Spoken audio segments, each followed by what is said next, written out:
Prince Louie has some unlikely advice for the England football team.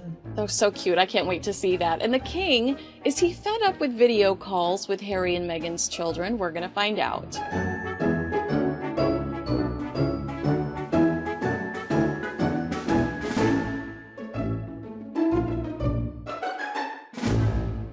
Hello and welcome to Heirs and Spares, the show where we bring you insight and opinion into the lives of two rather famous royal couples on either side of the Atlantic. I'm Kinsey Schofield, and I'll be bringing you updates on the Duke and Duchess of Sussex right here in California. And I'm Nicholl, and I'll have all the latest news from the Prince and Princess of Wales here in the UK. And it's been quite a busy week already for the Prince of Wales. He's been out and about visiting the England football team ahead of England's first match on Sunday. The Prince had only just actually caught his breath because he'd been taking part in last week's D-Day commemorations, both in Portsmouth, over here in the UK, and in Normandy. And before we talk football, I think we really need to just take a look back at those D-Day commemorations. Kinsey, I'm sure you tuned in and watched from across the pond, right? Oh, absolutely. And one thing that I wanted to point out to you, and I don't know if you heard the same kind of whispers, but when the Queen first passed, I felt like there was concern about, and of course no one is ill, the Queen has just passed, the King has become the King. I feel like there were whispers of the King potentially being envious of Prince William's popularity. And over the last week, I have seen such strength and unity and friendship and, just real beauty in the relationship between the King and Prince William. I don't see any of that concern over, jealousy of polling numbers, none of that. It just seems like this is a strong team. Are you feeling the same thing where you are?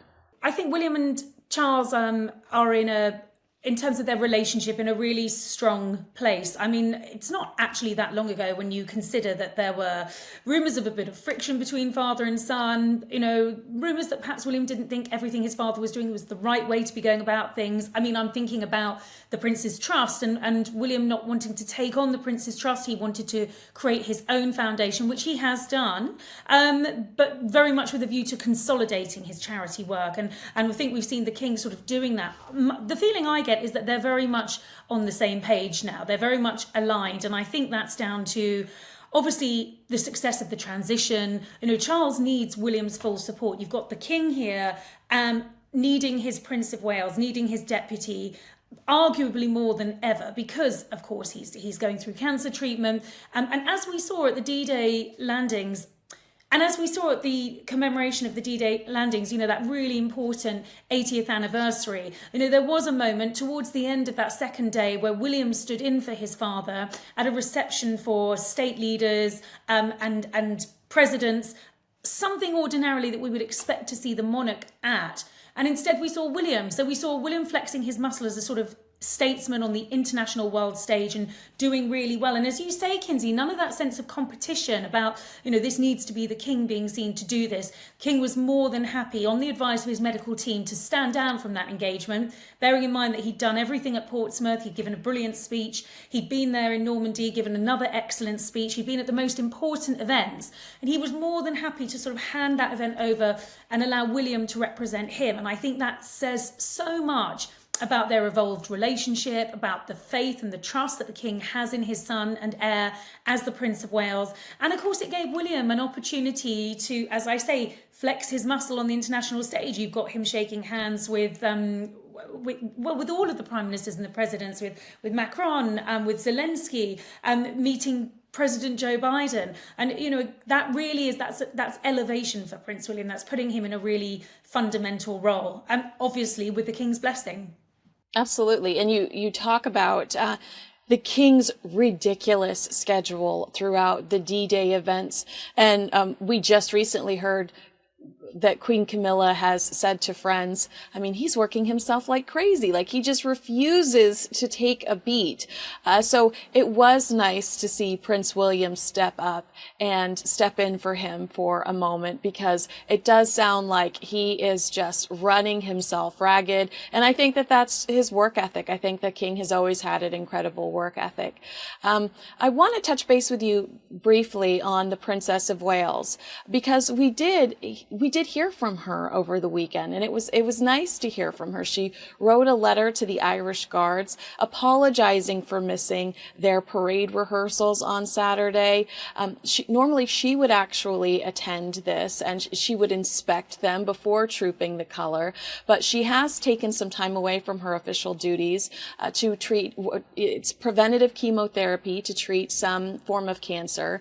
In a letter signed by Catherine, she said it was a great honor to be the group's ceremonial leader, and that she hopes to be able to represent, she says, I hope to be able to represent you all once again very soon. I love hearing from her. I know that it was just kind of a brief shout out, but it gives us kind of a sense that she's still here, and she's going to be back in the future.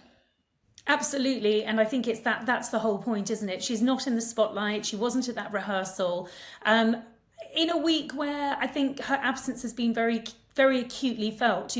We would ordinarily have seen her by her husband's side at something as important as those D-Day commemorations. I mean, don't forget she had a grandmother who served in the war as a decoder at Bletchley. So she's got her own connections through her own family line to the war veterans. She would have absolutely been there, and I think she was very missed. And of course, we don't believe that we're going to be seeing her at Trooping the Colour on Saturday. We're told that that's very unlikely to be the case. She wasn't there to review the lineup of the Irish Guards, and as their colonel, ordinarily she would have been. And I think these are the moments where we're really missing her from her role in public life. And I thought that letter was a lovely thing to just drop in over the weekend. Just a reminder that she is honoured to be a colonel. Colonel Catherine, she signed her letter. She's very proud of being colonel of that regiment, and that she looks forward to being back with them again soon. Of course, this letter has then prompted a lot of speculation again in terms of, well, when are we going to see her? When is the princess going to come back? I get a sense of frustration from the palace in terms of wanting to play down any when will Catherine be returning to work. It'll be when she's signed off by her medical team. It'll be when she's fully through this, when she's finished her treatment and she feels well enough to be back in the public domain. But I think letters such as this, small sort of moments where we know that she's in the background, we're not necessarily seeing her in the spotlight, are important, just a reminder that she's there. And, Kinsey, we've spoken on the show before about how she has been spotted out and about in Windsor, and told she's even back up to doing the school run now, which is great, and all suggests that she has turned a corner, as we had heard, that she is doing well. But I think, we have to be very careful to not put any pressure on her to return to work. It will be when she is good and ready and in her own timeline. And on just saying that, of course, she wasn't at the big society wedding of the year, or perhaps even the decade. It was a pretty fantastic turnout for Hugh Grosvenor, the Duke of Westminster's wedding on Friday. He married his fiancée, Olivia Henson, in a wonderful ceremony at Chester Cathedral before a pretty lavish, and I'm told rather late night reception at Eton Hall, which is the family seat. And we saw William turn up at the wedding on his own. There had been rumours in the media that Prince George might be accompanying him as his +1. Friday was, of course, a school day. Perhaps William thought he was better at school than at a wedding. And it gave William a chance to actually catch up with some of his friends. His cousin, Princess Eugenie, was there. Many of his old family friends, the Van Cutsums, were there. And the King wasn't there because he was taking a break after the D-Day commemorations. And, of course, Catherine wasn't there as well. But I think it's a strong an encouraging sign that William was at that wedding on his own. I get the feeling that he wouldn't have been at something like a society wedding if Kate wasn't really feeling okay. And I think the fact that he was there and happy to be there on his own, again, should just be seen as an indication that back at the home, things are perhaps going better than they were. Absolutely. Olivia looked so beautiful on her wedding day. I loved the veil. It was unbelievable. But I was so excited to see that her hairstylist was Richard Ward, who, I believe it was his artistic director, but Richard Ward is kind of the go-to for celebrity hair as far as I've seen recently, with Sophie being one of his favorites. Richard Ward was responsible for Princess Kate's adorable hairdo on her wedding day. So when you talk about this being the society crowd, when I hear that it's Richard Ward's team that's responsible for the hairdo, that's all I need to know. That gives me the stamp of approval for, like, this is the elite, right? Oh, very, very much it was the elite, and I suppose as close to a royal wedding as you're going to get without that sort of famous balcony appearance. And of course, the king wasn't there, but I think everyone was very understanding of the fact that he had two very, very busy days. And Kinsey, you were talking earlier about his relentless and tireless work ethic, which is very characteristic of the king. And yes, I think the Queen is probably a little bit concerned that he might be overdoing it, but those 2 days in his diary were absolutely non-negotiable. He was clearly quite happy to miss the wedding of his godson because Hughie Grosvenor is one of his godchildren. I'm sure ordinarily he would have loved to have been there, but this was all about making sure that he could be at the D-Day commemorations and be at the most important parts of that, which he was. And the start of the week, we haven't seen the king. We're expecting to see him at some point later on, but we'll see him at Ascot too. That's coming up. But I think this is all a case of the king pacing himself. And of course, as the king paces himself, it's down to the other members of the royal family to step in and to be seen, to be visible, because we've only got a few weeks until the summer now, when of course things will get quieter. They will be going up to Scotland, and the king will be going up there for his sort of break out of the spotlight. And so these coming weeks, we've got Garter Day coming up, we've got Ascot coming up, we've got Holyrood Week coming up. So the king's going to be quite busy. So I think we'll see more of the younger royals out and about. And indeed, we saw the Prince of Wales out and about on Monday, Kinsey. He was visiting the England football team, and he had a message to pass on from Prince Louie. That's right. He said, I was on the school run this morning with the children, and I said, what shall I say to the England team today? He said, the best bit of advice I got to ask you was to eat twice the amount you normally would eat. So I then had visions of all of you running around with massive great tummies and loads of stitches on the pitch. So I think maybe take my youngest's advice with a pinch of salt. So I guess Louis is just saying, fill up. Who's telling Louis that he needs to fill up before big events? Well, he's not. I think it's probably his parents trying to convince him to have a good breakfast and telling him you need that energy to get through the day. So cute, so cute. He is honestly, without a doubt, my favorite royal. And who would have thought? Because he's just so small. He used to be so tiny. It's so fun to watch them growing up. But yeah, you're absolutely right. I also was surprised at the amount of D-Day events we saw them at, because I was under the impression that they were going to pull out of many more events than they have due to the general election. So I have been surprised at the amount that we have seen them, but I also admire the way that the media has made sure to prioritize the general election so that the royal family perhaps doesn't feel any guilt for putting themselves out there in certain situations. Do you mind if we transition to Harry and Meghan really quickly? No, let's definitely talk about Harry and Meghan. You take it away. We are receiving reports, this is according to the Daily Mail, that King Charles is perhaps not content with just seeing Harry and Meghan's children, Archie and Lily, over video calls, and that he's eager to establish a real relationship with them. The quote is, keener than ever to build a relationship with Archie and Lily, who are 5 and 2. As you've actually said right here on this show, the King's only actually met the children a handful of times and wants to make up for lost time. I think that any grandparent, especially one that is so far away, is probably going to yearn for his grandchildren. But is this one of those stories that's only coming up because it's Lily's birthday, or are we really under the impression that the king is sitting around pining away for his? And I don't mean this in the king doesn't care. I just feel like perhaps this is an unfair story. This is a man dealing with cancer. He's got a lot on his shoulders right now. He's still in the honeymoon period of becoming the king. Sometimes I see these headlines and I think, can we give this guy a break? Like, is this really fair?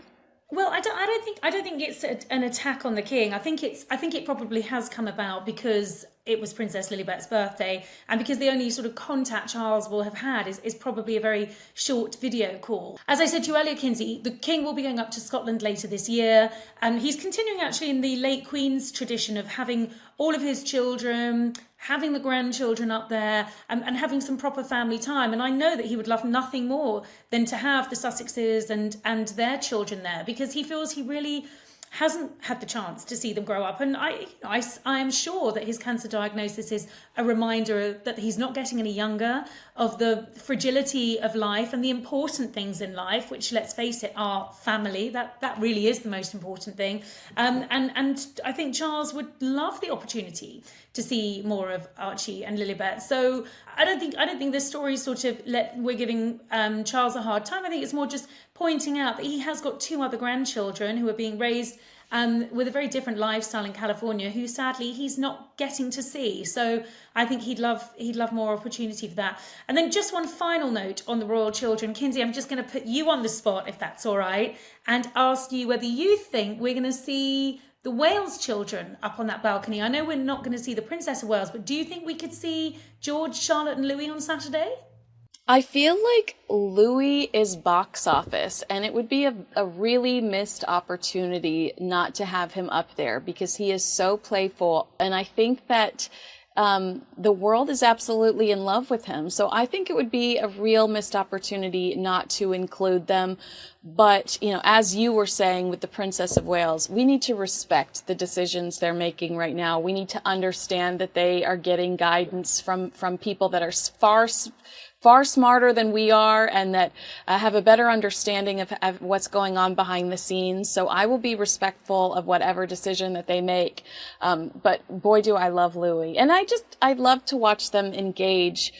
Princess Charlotte she is an expert on etiquette. So you'll see her be like, no, not now. You can clap now. She'll put her hand on their back to tell them, oh, you need to smile. Like it's fun to witness that. And watching Prince George grow up is knowing what his future holds. That is, a story all in itself. So I love the opportunity to see them. Do you have an opinion? I think that given it's a weekend, given it's the King's birthday, given they've been able to stand up on that palace balcony before and be, impeccably behaved, albeit with some wonderful antics from little Louis, I think there's every chance we will see them. I hope so, because I agree with you. It'll be a missed opportunity if we don't. I think probably a decision will be made closer to the time, just depending on how the children are. It's still quite a big thing for them. George and Charlotte very much seem comfortable up there, and as you say, Charlotte's always looking out for both of her brothers.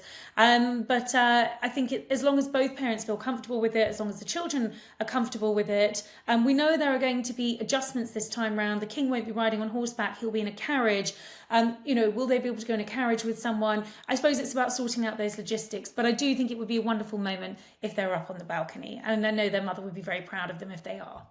Oh, so sweet, so sweet. I'm so glad that you ended it that way, because you're absolutely right. She would be beaming no matter where she is. She would in love with those babies. She understands that this is all part of their role. William and Catherine spend a lot of time deciding when to put those children up on the balcony, to take them to the Platinum Jubilee celebrations. No small thing. I mean, I always remember broadcasting for the BBC at the time and watching the Princess of Wales in her carriage, in her beautiful white Alexander McQueen outfit with the 3 children, just thinking she is brave on every level. We've got Louis looking out the carriage thinking, just hope he doesn't fall. But she seemed to just have it all so cool, calm and collected. So I think if the logistics can be worked and the children are up for it, I think it could well happen. So watch this space. That's right. Yeah, brave on all levels is the truth in a white dress around 3 children. God bless her. God bless her. Next time I see you, we're going to be together in real life. So I cannot wait to give you a hug in person. As Katie said, watch this space. We are going to see you again next week. Thanks so much for watching Heirs and Spares, and we'll have a trooping recap by then. Thanks, Kinsey, and cannot wait to see you in London.